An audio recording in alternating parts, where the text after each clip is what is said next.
Hello and welcome to Louise Singleton Creations. I am a huge fan of UV resin, and that is because of the speed in which it cures. And so for a while I've been thinking about capturing UV resin in motion to really take advantage of that fast curing process. And so I decided, like I do, to try dripping it into water and curing it as it falls through the water, just to see what happens. And I was so amazed with the results. You will have probably already guessed from the thumbnail that I created some flowers with my UV resin, and so stay tuned to see a really cool technique that I use to create a textured centre to my flowers.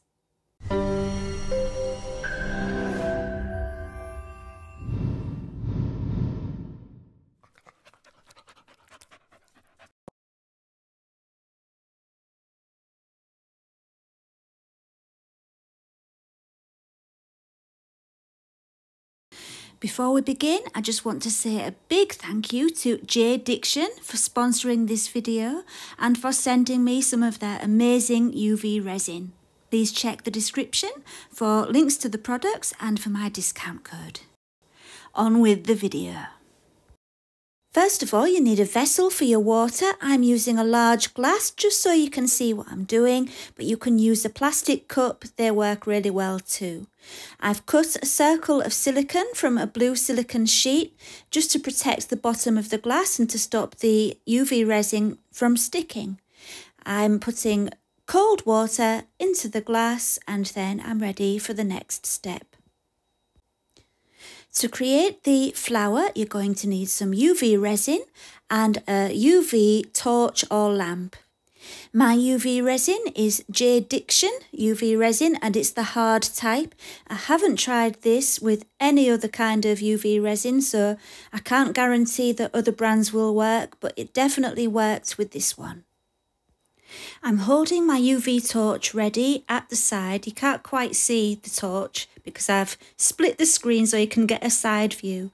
But the torch is there ready for when the resin, which I'm just squeezing on gently, suddenly starts to drop through the surface of the water. Because that's when you need to quickly turn on your light to start curing it as it drips. There it goes. And the light's gone on and starts to go very slow as it starts to cure, and then you're left with the thin stem of your flower. And what was happening on the top was, as you put your resin in, it starts to disperse and form a film over the top of the water, which you can't quite see at the moment, but I'm going to do this again soon with coloured resin so you can get a much better view of what's going on. And don't worry if you didn't catch all that because I'm going to be doing it again in a minute. Anyway, once I had quickly cured it with my torch, I put my nail lamp on the top for 2 minutes. Every time you see me use that nail lamp in this video, it's for 2 minutes. Okay, so after it was fully cured, I got my fingers in there to scoop it out very, very gently. It's got kind of a texture of cling film. It's very delicate, especially around the edges. As it spreads out, it's thinner at the edges and firmer in the middle. So that is how I get the crinkled edge effect of the flower, because those edges are naturally very thin because of the way it was formed. And so, as you can see, it's already very flower-like. And at this stage, it's still very, very delicate and flimsy, and it can be shaped. So now I can work on it to make it look even more like a flower. Now, as you can see, it's a little bit lopsided. It's too big at one side. So I've just got my scissors and I'm just trimming it off. And I did find that that bit there was just a little bit thick for shaping, so I did trim off a little bit more. So once I was happy with the size, it was a case of going around the edges, and where it was really super thin, just squeezing it down and crinkling it up so that it would form that natural looking and slightly wind battered look. It's a very rustic look I'm going for with these flowers. And at this stage, you're probably thinking, well, that's way too delicate to make anything with. But don't worry, it's going to get another layer of UV resin to strengthen it. The great thing is when it's at this very flimsy and delicate stage is you can really mould it into whatever shape you want and then put it under the lamp again, and that does help it to kind of stay into the position you've formed it in. Another thing you can do is get an embossing gun, just a gentle heat gun, and put some heat onto it, and that can make it more bendy if you want to bend it into shape even more, and then hold it into position while it cools down. So that's another way of shaping it if you need to. But I'm really happy with it as it is, and so we're ready to paint it. But before I do, I'm just going to quickly show you that first bit of dripping the UV resin into the water, but this time with coloured resin. It's only quick, just to show you it more clearly, and then we'll come back to the painting. So I've taken a little silicone cup and I'm using my JDiction UV resin again, the same one as before, and I'm just putting some into the cup, and then I'm going to colour it with some transparent liquid pigment, which is also from JDiction, from their pigment kit, and I'm just using a green one so that we can get a nice green stem. The thing when you're using pigment is that it can slow down the curing process because the light can't get to it quite as much, obviously. So if the UV light can't get through to cure it, you know, it's going to be a slower curing process, which isn't great for the technique I'm showing you today. So I actually prefer to use clear resin. But like I said, I just wanted you to be able to see it on film exactly what was happening. So let's do it again. As I pour the resin in, you'll see that I give it a little bit of a swirl around, and that is to just help it to be a little bit thicker in the middle. You could just pour directly in the middle and stay in the same spot, but it will be very, very flimsy all the way to the edge of the flower, and it might be a little bit more difficult to control. So there we go. You can see it much better now, can't you, as it goes down. I think if you had a stronger light, you'd be able to get a thicker stem. That's something I would need to experiment with, because I'm just learning. This is just something I was experimenting with and just discovering what would happen. And actually, I was really pleased with what happened. So here's a close-up. It's not actually the same one. You might be able to tell because it hasn't got that blue thing in the bottom of the glass. But it was a close-up I did of another one, just so you could see what that surface looks like really close up. Another thing that will alter the thickness of the stem is changing the depth of the water. If it's too deep, you're going to end up with either a super skinny stem or no stem at all. It will just, the gravity will pull the drip straight down to the bottom, and it will all be too fast to cure it. So if you use shallower water, you'll get a thicker stem. Okay, back to my first flower. I'm going to be making a poppy, and so I've got some red paint. It's ruby red from Arteza. It's just acrylic paint, and I'm just going to very quickly put it on. The first coat is going to be quite messy because you've got a lot of difficult little bits to get into. So use a really soft brush and gently tease it into all the little cracks and cover it with the colour you're using.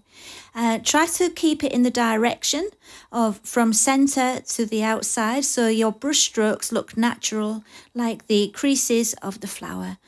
I only did 2 coats because I quite like the brush strokes. So yeah, I quite like to see those little details you get where the brushes have been. It makes the flower look quite natural, I think. But you know, it's up to you. If you want it to look very matte and opaque, keep going with a few more layers. But do make sure you let it completely dry between applications. And so it's starting to look more like a flower. I love how delicate this process makes the flower look. It's just so pretty and dainty. Anyway, so now I'm using some espresso brown paints. This is from Arteza again, just in the middle to give it that dark centre. I thought the brown would work better than black. Black would be a bit too severe, I think. So yeah, I'm just using a bit of dark brown and gently adding those details to the centre. Once my paint had dried, I gave it another coat of UV resin just to strengthen it. And the thing is, I quite liked it better with just the painted surface. I don't know if you agree.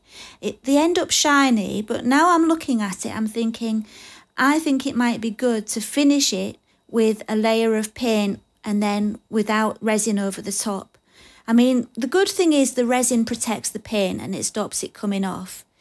Yeah, I don't know. See what you think. I kind of think it would look better without a final coat of resin at the end. I don't know. We'll see. Right, I'm going to make the centre of the poppy, and this part is so much fun. I'm using iron filings, or it might be called iron powder when you look to purchase it, but I'll leave a link in the description. And this is just so much fun. Sorry, I'm getting excited just talking about it. So I'm just pouring a little bit into my silicone pot thing again, can't think of the name. And I'm just going to mix it up just like you would with pigment. I was having trouble filming this. It was very shadowy and my lighting wasn't good, but I'm going to do it again later on with a bigger piece and you'll see it much better. So yeah, be patient, stay tuned, because you're going to see a really good one coming up soon. So what I'm doing here is just dripping it onto that blue piece of silicone that I was using before, and then I'm going to use a magnet underneath it. Now this magnet was with a kit for nail varnish, colour changing nail varnish, but I'm sure you can probably buy them without the nail varnish. I don't know, but you just need a magnet the size that you want the centre of your flower, and you put it underneath, and as you put it underneath, the iron filings stand on end and you get that spiky textured effect, which I think is perfect for the centre of the poppy. And I know you can't see it brilliantly, but like I said, I'm going to do a bigger one soon and you'll get a really good view of exactly what's happening there.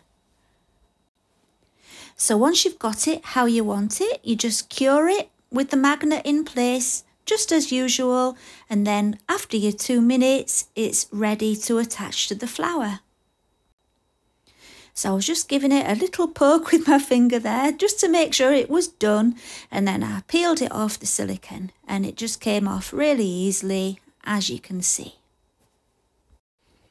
I tried so hard to get a close-up so you could really see how cool it was, but it just went a little bit blurry.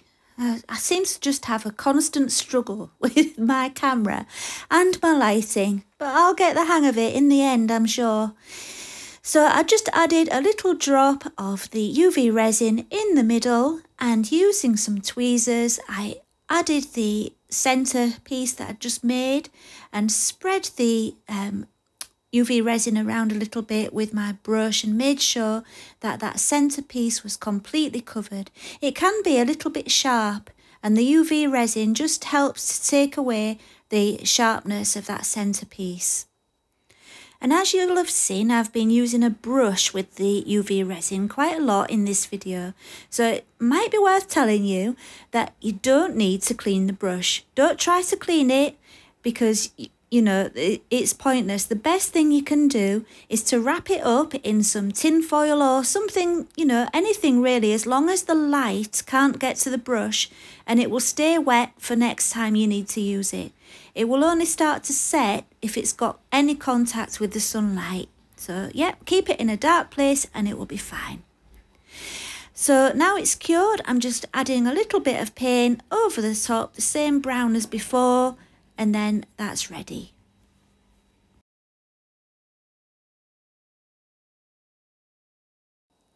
To paint the stem, you could just use acrylic paint, but I've got these acrylic paint pen things. Can't think what they're called. Paint markers, acrylic paint markers. Yeah, and they're really handy for doing this, nice and easy. I should have actually done 2 layers because when I looked at it later on, it looked a bit patchy. So if you're going to use one of those, I would recommend 2 layers. So once that paint had dried, I just covered it with some more UV resin to protect the paint, but also to give that stem extra strength because it was sagging a little bit when I stood it up. So adding more UV resin will just strengthen the stem for you. And here's my first flower finished. Isn't it amazing what results you can get just from adding the UV resin into water? Who would have known it, eh? What a discovery. Well, I say discovery. It's a discovery for me. I've never seen it anywhere else before, and I'm so pleased to have found this technique. Now then, depending on what you're going to be using your flower for, you might not need a stem. So I'm quickly showing you how you can just do on without the stem. You just don't add as much UV resin. Just a couple of drops in the middle and leave it for about 30 seconds or so to really disperse and spread out and then cure it. So it's just the same as before. The only difference is I'm not putting too much in the middle for it to drip down, just less resin, and then you just get the flower head. And this time, doing this one to show you, I actually got a much bigger flower, so it meant that I could do that magnet effect in the middle on a much larger scale, which is really good. So stay tuned for that in a second, but first let me just show you how it came out. So because I used less resin, it's kind of much more delicate and flimsy, so you do need to have a really gentle touch. But apart from that, the process is exactly the same as before, and I've already painted it because you've seen that. And so this time I'm adding the iron filings and the resin directly to the flower because I can get the magnet behind the flower. On the one that had the stem, I had to make it as a separate piece because the stem was in the way and I couldn't get the magnet in the right place. But obviously for this one, I don't need to worry. So I just directly applied the resin and iron to the centre of the flower and then took a larger magnet, which I will also put a link in the description for if it's still available. It's a really strong, large round magnet. And I just put that behind and just wait till you see the magic. I think it's so amazing. Ready for it? There we go. Do you see? Whoa. And I knew what was going to happen and I still get excited by it. I did do a video quite a long time ago using this process where I made a poppy coaster, but I never get tired of it. I still think it's just amazing. And obviously, because I'm using UV resin this time, I can cure it instantly and remove the magnet. The first time I tried this in my other video, I was using normal resin, so I had to leave it to cure for a long time with the magnet on. Anyway, back to my flowers, and I found this tiny little bottle. I put UV resin into it to look like water and added my flowers. I wouldn't recommend doing it the way you've just seen me do it, because it overheated. That resin in the pot, I just poured it too deep. It's not designed to do such a deep pour, and it got very, very bubbly. But anyway, that's the idea anyway, and it was a good way to display the flowers for you to have a look at. So there we have it. What do you think? What do you think to the new idea? I think it's great, even if I say so myself. And, you know, I think it's got other possibilities. You could make all kinds of things in this way. You could, if you were making something where you wanted a pouring water effect, you could do that. But you would need your water to be shallower to get thicker pieces. Or you could make icicles or all kinds of things. The possibilities are all there. You just need to explore them. So a big thank you again to JDiction for sponsoring this video and for supplying me with the resin. I really love this UV resin, and I'm not just saying that. I have actually used it in another video and said the same, that it's the best one that I've used so far because it doesn't smell very much at all. There's a little bit of a smell, but not too much. So that's the main reason why I love it. But it's also really clear, which is obviously something you need.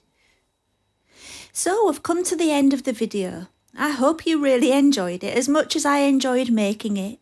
And if you haven't already subscribed, I'd really appreciate it if you do, and that will help my channel a lot. And I will see you again soon. Take care and bye for now.